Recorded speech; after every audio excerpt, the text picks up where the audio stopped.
الله الرحمن الرحيم. وعن أبي سعيد رضي الله عنه قال قال رسول الله صلى الله عليه وسلم التاجر الصدوق الأمين مع النبيين والصديقين والشهداء أو كما قال عليه الصلاة والسلام.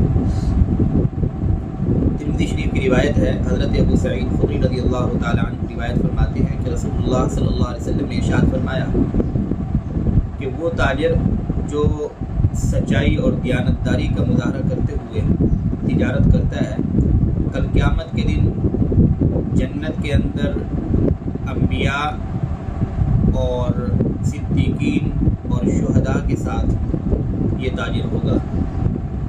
اس حدیث مبارکہ کے اندر ایک مسلمان تاجر کی کہ جو اللہ کے احکامات کو سامنے رکھ کر تجارت کرتا ہے، اس کی سعادت کو بیان کیا گیا اور اس تجارت کی فضیلت کو بیان کیا گیا.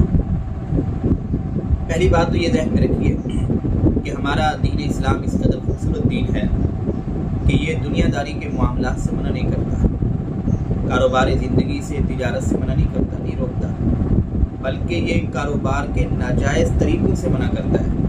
ایسا کاروبار کہ جو جھوٹ پر مشتمل ہو، دھوکے پر مشتمل ہو، خیانت پر مشتمل ہو اور ملاوٹ اور ناپ تول میں کمی پر مشتمل ہو، اس سے منع کرتا ہے. اس کے مقابلے میں وہ کاروبار کہ جس کے اندر سچائی کا مظاہرہ کیا جاتا ہو اور ہمدردی کا مظاہرہ کیا جاتا ہو، دیانتداری کا مظاہرہ کیا جاتا ہے، نہ صرف یہ کہ اس کاروبار کی اجازت دیتا ہے دین اسلام، بلکہ اس کی حوصلہ افزائی کرتا ہے. اس قدر حوصلہ افزائی ہے کہ ایسی سعادت بیان کی گئی ایک مسلمان تاجر کی کہ جو سچائی اور دیانتداری کے ساتھ تجارت کرتا ہے. فرمایا گیا کہ کل قیامت کے دن یہ مبارک تجارت نہ صرف اس کے جنت کے اندر دخول کا ذریعہ ہوگی، بلکہ جنت کے اندر جو VIP لوگ ہوں گے، انعام یافتہ لوگ، حضرات انبیاء، صدیقین، شہداء اور صالحین کے انعام یافتہ لوگ ہیں.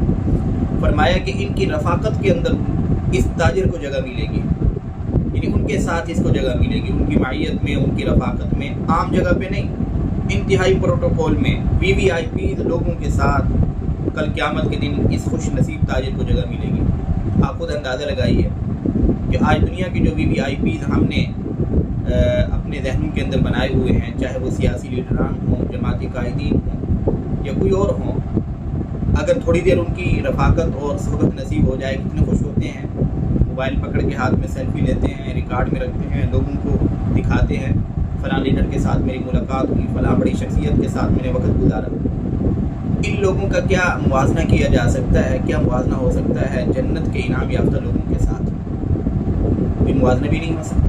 کل قیامت کے دن یہ تاجر، مسلمان تاجر جو اپنی تجارت سچائی اور دیانتداری کے ساتھ کر رہا ہے، یعنی یہ مارکیٹ میں بیٹھا ہے اور اسے پتہ ہے کہ کسٹمر ایک شریف سا بندہ آیا ہے، ایک سادہ سا بندہ ہے، میں تھوڑی سی گول بات کروں گا، مبہم بات کروں گا یا جھوٹی بات کروں گا تو میں 50,000 کے بجائے 1 لاکھ کما سکتا ہوں اس پلاٹ میں سے یا اس ڈیل میں.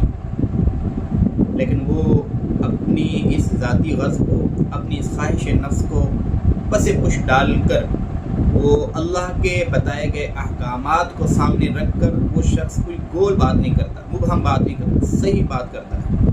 اگر اس کے اندر کوئی نقص موجود ہے، اس کے اندر کوئی عیب موجود ہے، وہ اس کو واضح کر دیتا ہے. اور لاکھ کے بجائے اسے نفع مل رہا ہے 50,000، 50,000 کے بجائے اسے نفع مل رہا ہے 25,000.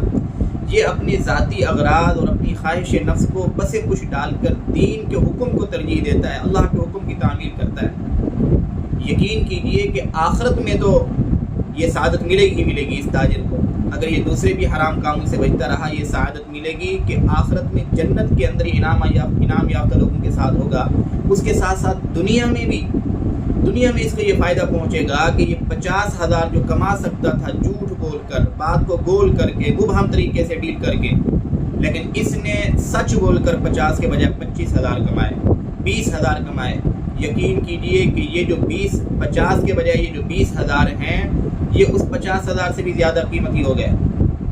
اس 20,000 میں اللہ تبارک و تعالی اس کی زیادہ ضروریات پوری کر دیں گے. اللہ تبارک و تعالی اس 20,000 کو نقصان سے بچائیں گے. ہو سکتا ہے کہ اگر جھوٹ بول کر بات کو مبہم کر کے یہ 50,000 نفع کما لیتا، یہ 50,000 کسی بیماری پہ لگ جاتے یا ڈاکوں کے پاس چلے جاتے، لوٹ مار کا شکار ہو جاتے، یا کہیں ہو سکتا تھا نقصان اور خسارے کے اندر پڑ جاتے۔ اس لیے دنیا کے اندر بھی نقد فائدہ ہوتا ہے، سچائی کے ساتھ دیانتداری کے ساتھ جو معاملہ کیا جاتا ہے دنیا کے اندر بھی اس کے اندر برکت ہوتی ہے۔